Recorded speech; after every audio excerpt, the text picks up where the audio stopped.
You're listening to the Bust-Proof Business Podcast, taking your business to the next level by taking you out of it.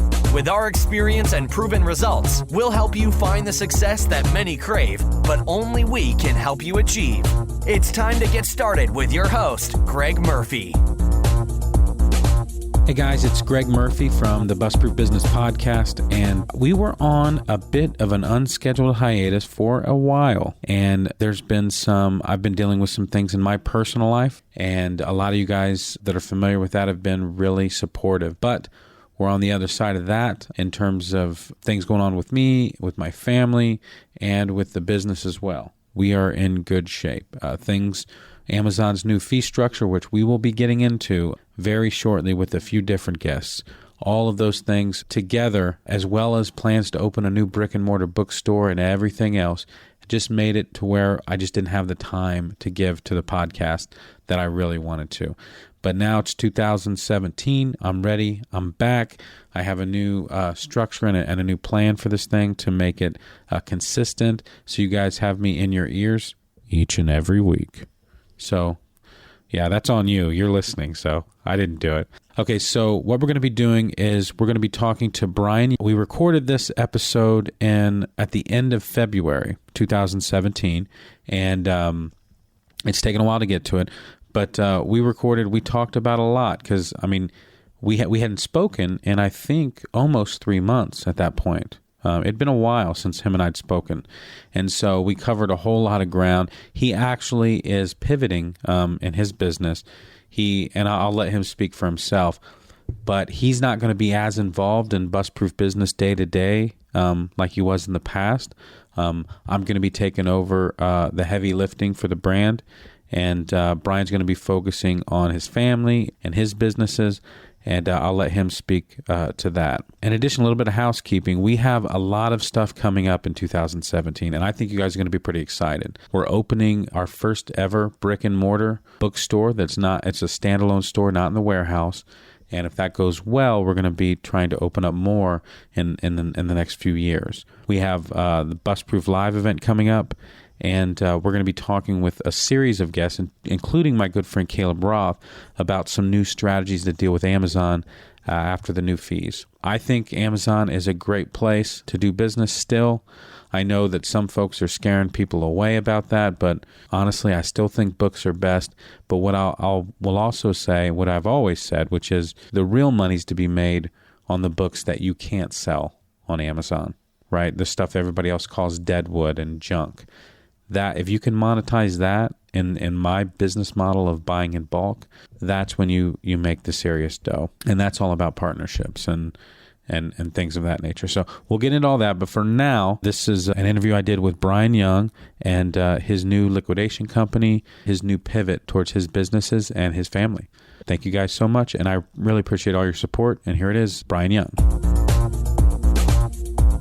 One idea that I had, creating Facebook ads that target Walmart employees, and the title of the ad would be a video, would be like, here's 5 things your Walmart manager doesn't know, and the idea would be for Walmart employees to watch it and then share it with their manager as a way to get me in front of them, as a way for me to make myself known to them. Again, creating an creating business. So that was one option. I'm not 100% sure that Facebook ads are the best way to connect with potential suppliers. Okay. As much as for customers. And the reason why is that the target is going to be much, much harder to find people. It's more narrow, yeah. Yeah, I don't even know how to do that. I guess you could search for managers, you can maybe, I'm sure they might have, Walmart employee groups, maybe, Facebook groups. I'm sure, I don't know, but I know that that's super niche. And it's possible, I'm sure, but a much easier thing to do, that I would feel more comfortable helping you with is to target people that live within a certain number of miles from your store that might be interested in discount stores and maybe particular products, and that are between certain ages or whatever. Facebook's algorithm is pretty amazing. So one thing I'm doing, and I don't know if you still have access to the ads that I'm running, but there's a local private school in Owatonna, Minnesota, and they're having an auction. And I happen to know the administrator. We're kind of new to town. I thought, hey, I'll help him out. I'll do some marketing for him. So what we're doing is we are donating 20 Jawbone up to activity risk trackers, and I created a short, like a minute and a half video, and I'm running a Facebook ad to everybody in the Owatonna area within 25 miles of this private school, saying we're giving away 20 activity trackers. They're kind of like Fitbits. All you need to do is put your email address in. We set up a landing page on Lead Pages, and show up to the auction on March 4th, and you could be a winner. And then, by the way, we're going to be auctioning out 55-inch screen TVs and all this other stuff, and all the money raised will go towards this private school. Cool. That's really so cool. Yeah, so I don't know. So it seems pretty good. So I think in 24 hours we had 3,500 3-second views. So you got 55-inch screen TVs? Yeah, so I didn't donate that. There's some local businesses in town that donate. This is their 19th annual auction. I thought you were saying like you were getting these TVs from the buys you were doing. No, we're donating the Jawbone up twos. We're donating a handful of things, stuff that we just can't sell. We're just going to donate. We're going to straight up donate it. Not the big screen TV. We're donating this quadcopter Phantom drone with a smart camera on it. That's almost like a GoPro on it. Yeah. Donating that. And then we also bought some things kind of on a commission model. So we said, we'll use our connections to buy these items that your people might want, and then you just pay us cost for them. So you just whatever you get above what we paid for, you can keep. And so we're doing that with a few things too, just kind of trying that out. But yeah, I mean, I just it was kind of a random thing. I went on Facebook, the Facebook ad, and I'm just trying. I don't really know who to target. Yeah. So I'm just, I don't. Do you do like split testing, or do you just kind of? How do you do it? Well, I not as much as I should with the dollar book swap, especially because of the fact that it's more we're doing more branding than just direct response. So for us, and Facebook's algorithm is amazing. So the big deal is I guess because we're doing branding, it doesn't matter if a particular, the cost per lead is a little bit higher for one group of people than another. Since for a lot of the advertisement, the plan is just awareness. People are already on our email list. They're already hearing from us, but we just want to get something in their face and say, hey, remember we exist, so come out and see us this weekend. It's more branding than saying, hey, put your email here, get a free book, and then we'll send you these set of emails. But you're kind of doing both, right? Yeah. So it's part branding, part there is like a call to action, which is sign up with your email, right? But you're not just depending upon that. It's successful if anybody sees it, regardless if they take action, right? Yeah, right. That's the plan. And so we've even done some testing where Facebook they really don't want you to leave Facebook. They don't want that. They want you to stay on Facebook. And so when you create advertisement that doesn't leave Facebook's ecosystem, it allows you to get a lot more reach with the same number of dollars than when you have a call to action that actually takes them off of the Facebook platform. Zuckerberg would prefer us, just to be wired in, like Matrix-like, with the big thing in the back of our heads jacked into Facebook 24/7. So they don't want us to go anywhere. And if we're going to spend money to get people out of Zuckerberg's yard, they're going to charge a little bit more than if we were to advertise to keep people there.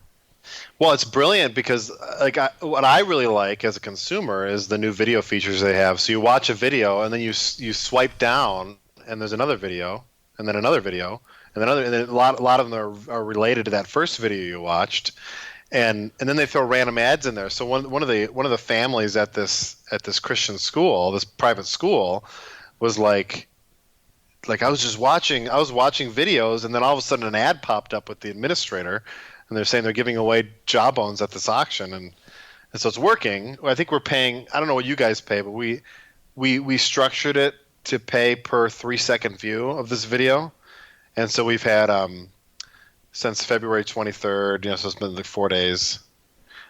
We've had 4,217 3-second views at 2 cents a piece. Okay. Is that good or is that not good? That's not bad. Okay. That's not bad. I'd have to look in to. I think we're a little bit less. I mean, we're about half of that.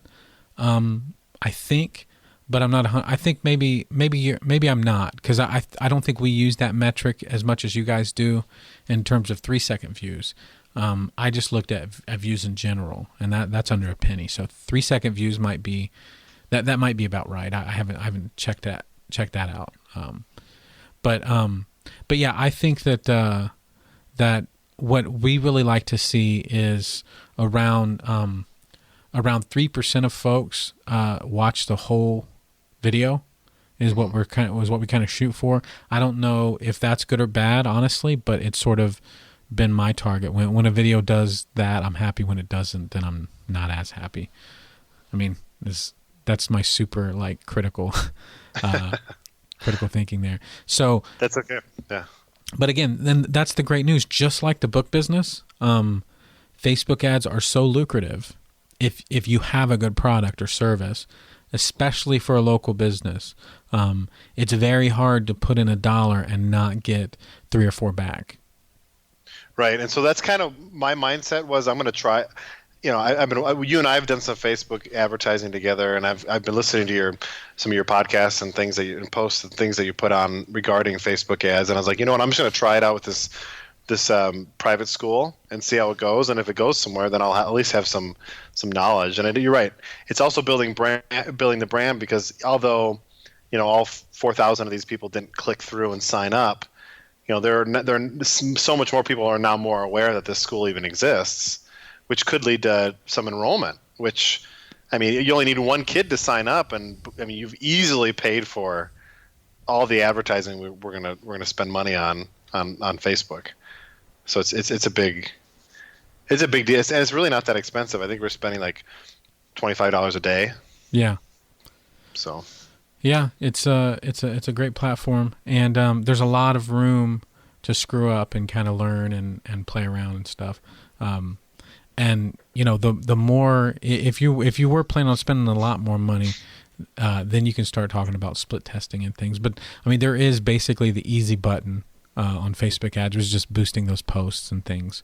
That's really right. the easiest way to do it, and the way a lot of people get started. But yeah.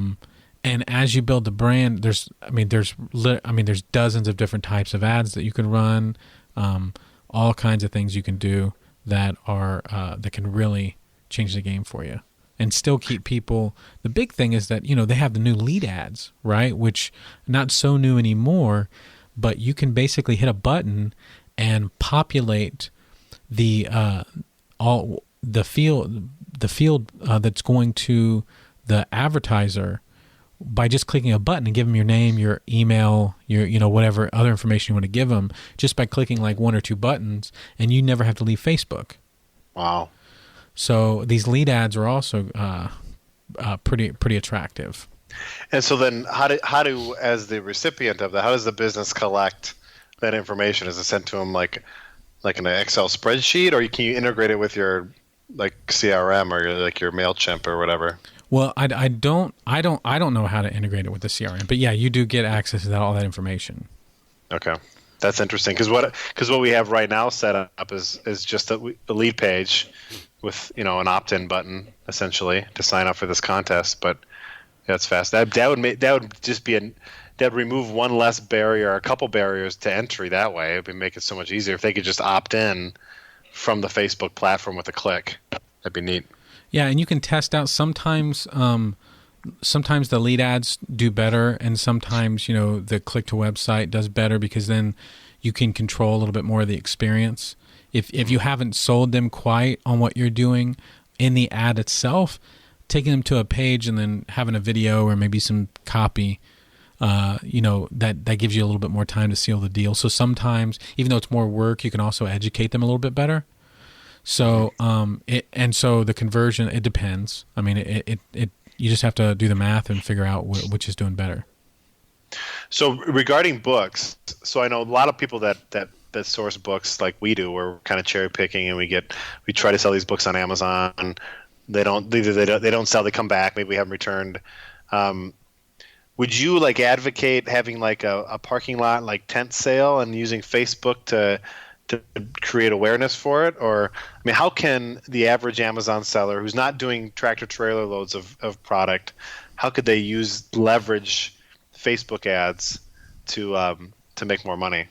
I think it's sort of in the other direction, sort of the opposite of what I advised you to do for your circumstance, which was to spend the money, the ad money, not on the suppliers, but on the potential client, your potential customers.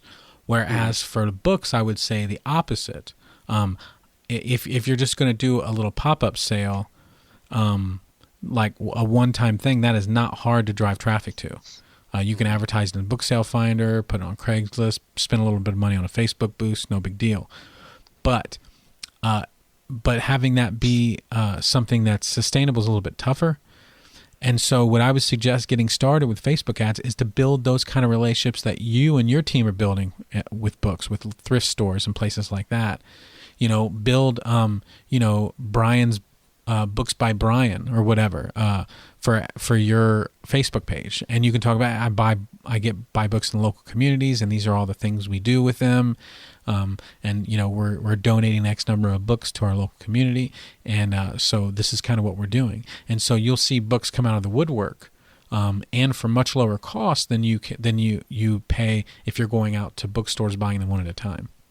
So your target is, would you say, you're hoping that households, like individuals, will see the ads running that point to, Bryan's books, and they'll say, "Hey, we'll donate our books." It sounds like we have a couple library shelves, or my aunt just died, and she has an entire room full of books that you can have for free. Is that kind of what you're looking for? Yeah, exactly right. And are you okay, go ahead. Yeah, that's exactly right. As well as again, it's hard to reach those thrift stores and stuff directly, but you can get some buzz there. The other thing too is if you are going to have that one-off sale, you can get people. I mean, we have people bring in. I think we have 2,000 or 3,000 pounds of books at a minimum come in every week from the Dollar Book Swap. Wow. So, I mean, we're getting stuff from the local community every single week. Is that donations, or are they trading in for store credit? It's some of each. I mean, most of the stuff that comes in, though, is not good enough to put on the shelves, so we can't give store credit for everything that comes in. Mm-hmm. But yeah, some of it is donations, which, we always offer the store credit. Some people, they just want to get rid of the books. They're not interested. And so, but yeah, we get tons of these, literally, over a ton of books a week from the Dollar Book Swap. And, this is a little bit different. And you can also target, universities, people that work in universities, teachers and stuff, to see if you can work on book drives there, putting your book bins at these local universities. Phone calls work too. I recently am going over the what is it? The 10X principle? Is that what it's called? The 10X something. Yep. I can't think 10X something. Yeah, no, I know what you're talking 10X about. method, whatever it is. Yeah. But I recently got it on audiobook, and it's much more dramatic because the author's, reading it. And, sort of like Gary Vee does on his audiobooks, he sort of like improvises and makes some changes while he's reading it. And so it's a little bit more intense. And so basically what you're finding out with this new liquidation business too is that you got to put in 10 times the work that you thought to make it successful. Like you got to outwork everyone else with a new business idea to make it happen. And so, so that's something that, I'm really taking to heart, and something that, hopefully our listeners are too, to say, listen, with all these new Amazon fees, it might be a little bit harder to go out and just do what I've been doing the same way for so long, where instead, what you and I have told people forever is that building relationships is the number one thing you have to do in order to get lower prices, in order to get access to books that other people can't get and other products other people can't get. You have to build these relationships. That's how you make things happen. Yeah, and think and exactly, and think bigger than Amazon too. It's not just Amazon. Yeah. Like branch out and find other ways and other avenues to sell your stuff and to maximize your money and create that diversity that really is going to make your business a great business and not just a good business on Amazon. Like I like the idea of, I mean, there's so many different creative ideas. Like one of the ideas that I've been toying around is helping nonprofits do like book drives. And so we would set up the training. We'd have an afternoon of training, maybe the youth at a church or some organization, the YMCA or something that are trying to raise money. And tons of nonprofits are trying to raise money, training them in how to source books, and then maybe even train them in how to list books and kind of manage the whole process over a weekend, and then give them a percentage of the sales. And maybe that sounds like a lot of work, but it's the relationships that you build in the context of that nonprofit community that could really yield you tons of inventory over the course of the years, the next few years to come. So it's just kind of thinking outside the box. Maybe you could follow Greg's model where you're doing tractor trailer loads and maybe doing warehouse sales like Greg and Jesse and a few other people, or you can go a different direction and do sales out of a parking lot or work with nonprofit organizations or do your book drives at universities. Like there's just so many different options. It's there's lots of different directions you can go in. Yeah, and the other thing you can do out that we haven't done in the past, but I do know people that do it this way, which is instead of offering, doing the consignment and all that, you just pay a flat per pound rate for the books. So you're not having to do all that fancy math. Like if you figure out over time that, you're making however many cents a pound on the books you get from these groups, you can offer to pay, less than that, significantly less than that, because you're paying them up front. Like they don't have to worry about, will the math end up be right? Will Bryan lose a book? Will Amazon lose a book? They just get paid per pound right now, cut them a check, and they get to move on. No, and then you do all the listing. Yeah. And shipping up. Okay, that's a great way to do it too. And then you can just have your scales. When they drop off the books, you just weigh them and keep track of that and send them an invoice or a check at the end of the month. Sounds like a brilliant idea. Yeah. That's I know guys that have hundreds of those donation bins out, and the way that they pay their the places that let them keep the bins there is by they take the weight. Take the weight and pay them by that. Okay. So that's obviously the easiest way to do it, in my opinion, is either just a flat fee or just a per pound price. Right. No, that seems like a pretty simple metric, and I think it's important to keep it simple. I mean, I was thinking we could charge. Yeah, I mean, I was thinking we could list the books and then take a managerial fee off the top of what they make, these nonprofit organizations, and then give them the rest. But then you're right, we'd have to probably pay them every month, in not perpetuity, but for at least 6 months until the majority of their books sell out. But either way, however way you structure it, you're helping these nonprofits make a lot of money because there's lots of profit in used books, and they're going to make a lot more money doing that than going door to door selling wreaths or or popcorn or Girl Scout cookies or whatever, because the margins on those are just way too small. Well, let's not denigrate the great Girl Scout cookie. In fact, I'm very upset that my bookstore manager Missy and this Girl Scout troop they got their wires crossed. We were supposed to have a Girl Scout troop set up at the Dollar Book Swap this past weekend, I thought, but it turns out it's going to be next weekend. So I actually came to the store on a Saturday to buy a box of cookies, and they weren't here. I was very disappointed. So I know they need bigger margins on their Girl Scout cookies, but I mean, let's not get hasty and say let's throw the baby out with the bathwater. Okay, keep the cookies, but when the Girl Scouts are fundraising in other ways, I mean, it just seems like if there's a good system in place and somebody who a bookseller wanted to step up to the plate and take it on, like there could be a solution. I mean, they could raise money, they could sell their cookies, and then the other part of the year they could sell books. They could do a big book drive and have everybody donate books and drop them off, and they could go through, scan, evaluate them, and give them to you, and you could list them and sell them on Amazon and give them a nice cut, and they could have just raised a ton of money. I think that would be far more effective than some of the other fundraising activities that they have in place.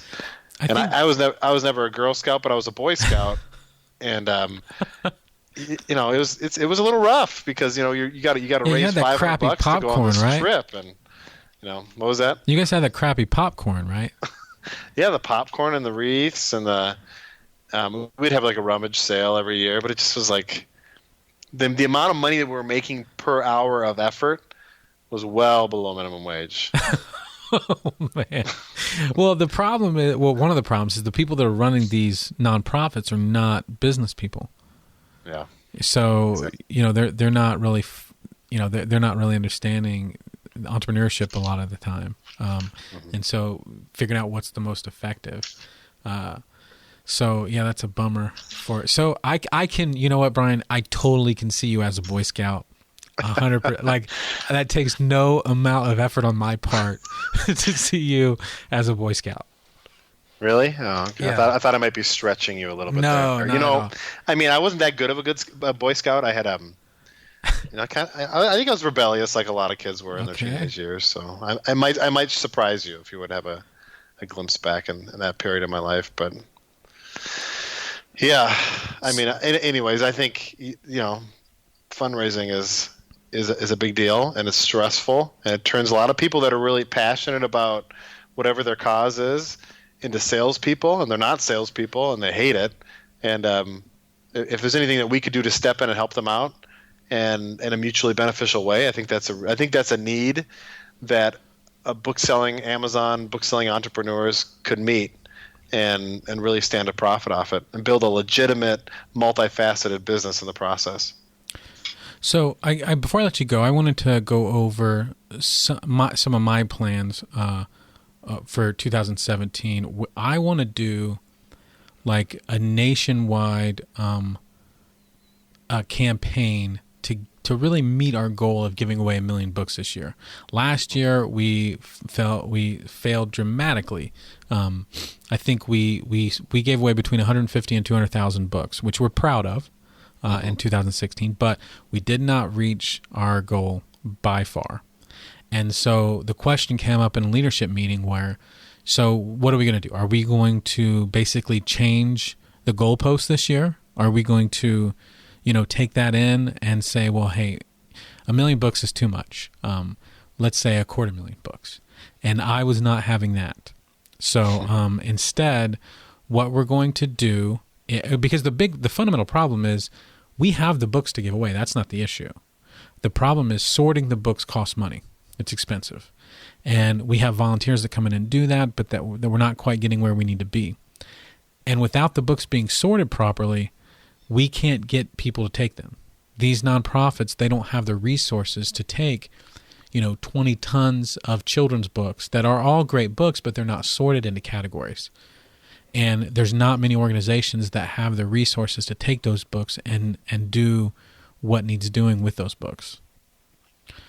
So, in order to sort of handle that problem, we're going to do a fundraiser. We're going to do a GoFundMe campaign, and what we're going to do is we're going to raise money from communities starting here and hopefully around the country.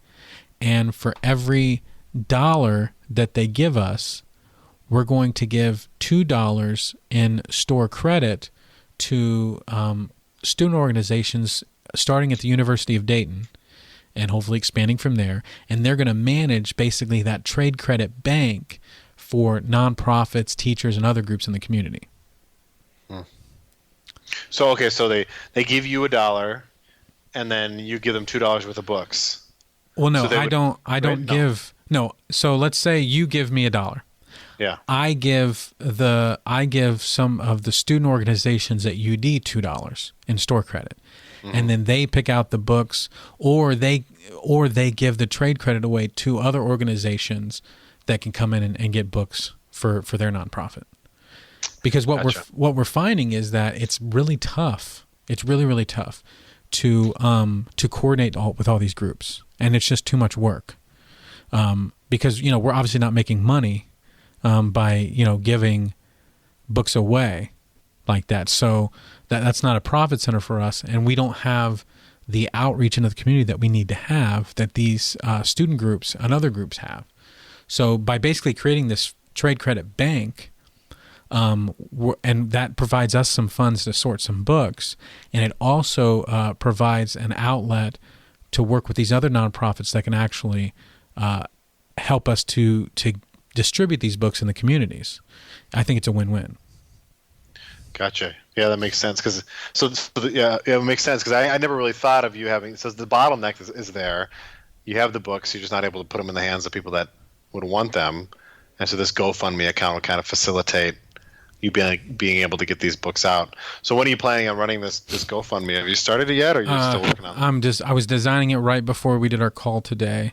Okay. It's probably going to be up by the end of the week. I got the go-ahead from the social justice group at the University of Dayton, and they're going to be handling it to start with. Hopefully, we work with some other student groups. I might even be doing some speaking to the business school because they have a great entrepreneurship program at UD. Mm-hmm. So hopefully I'll be able to spread the word about what we're trying to do, and hopefully we can hit our goal in 2017. Nice. No, it sounds like a great idea.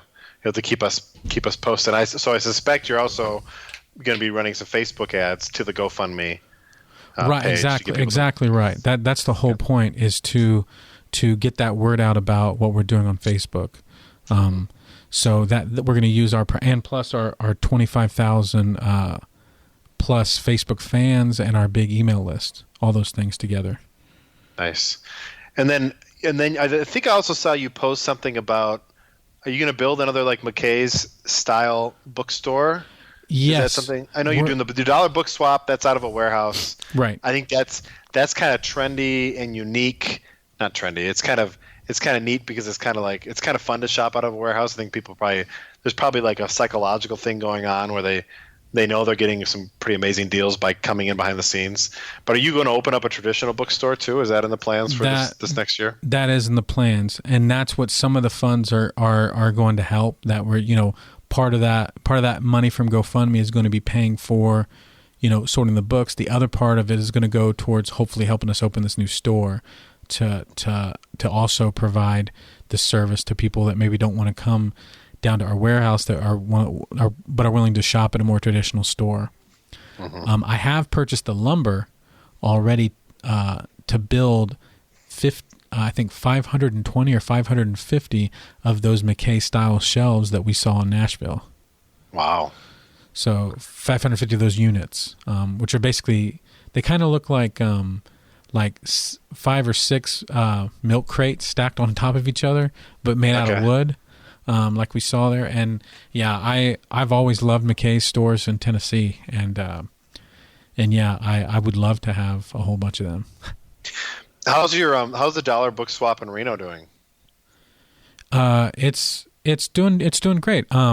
They, because of things that are going on in my personal life, I haven't had the time to really help them the way that I envisioned it, but they're doing great. And yeah, they're really kicking butt. I think they're moving to a new location where they're going to be able to be open 7 days a week.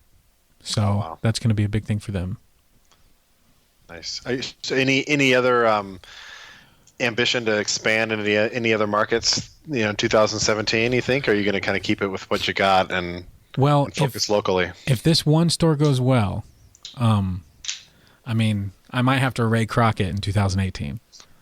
So I'm going to try. Hopefully. But to do that, like, you need to build a prototype. So what you'd really need to do, and I know you're a systems guy, but what Ray did really well is he took this business model that was the speedy delivery, the food delivery service, and he really systematized it and made it like a no-brainer, like anybody could operate it.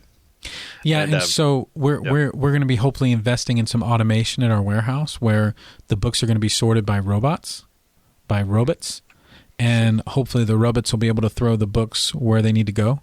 So we can sort maybe in 10 different Gaylord boxes where fiction, maybe science fiction and fantasy go in this box, and then, and we can say these are, super great titles that need to go out immediately into the bookstore.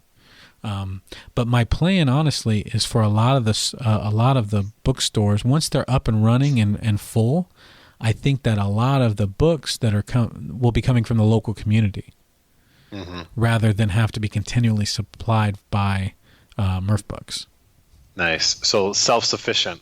And then what you need to do is you need to buy the real estate and then charge the mandatory rent on the property, right? The problem is, first off, we need a buttload. We can't run like McDonald's. We need like 20,000 feet.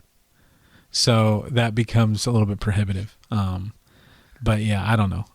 I don't know how great the Ray Kroc metaphor stands up. But I don't know that the real estate angle that he had on it, the way that he ultimately won that business over was brilliant, I think. Well, I don't. It might not apply in obviously all industries. It's different, right?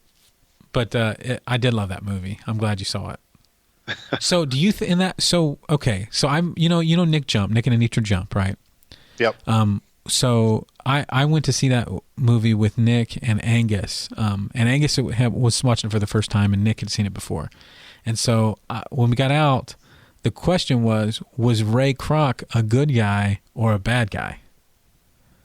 I mean, just not like what he did in real life, from like an ethical standpoint. Yeah, just like in the movie. What do you think? Well, I mean, what I think is that if it was not for Ray Kroc, we would not have McDonald's. We probably wouldn't have all the places that came after McDonald's, at least in the way that we see them now. Well, the most interesting part of the movie to me was at the end in the bathroom scene when one of the founding brothers said, "Why McDonald's? Like, you saw the system, you could have just duplicated. You could have named it something completely. You could have named it Crocs, right? You could have done something completely different.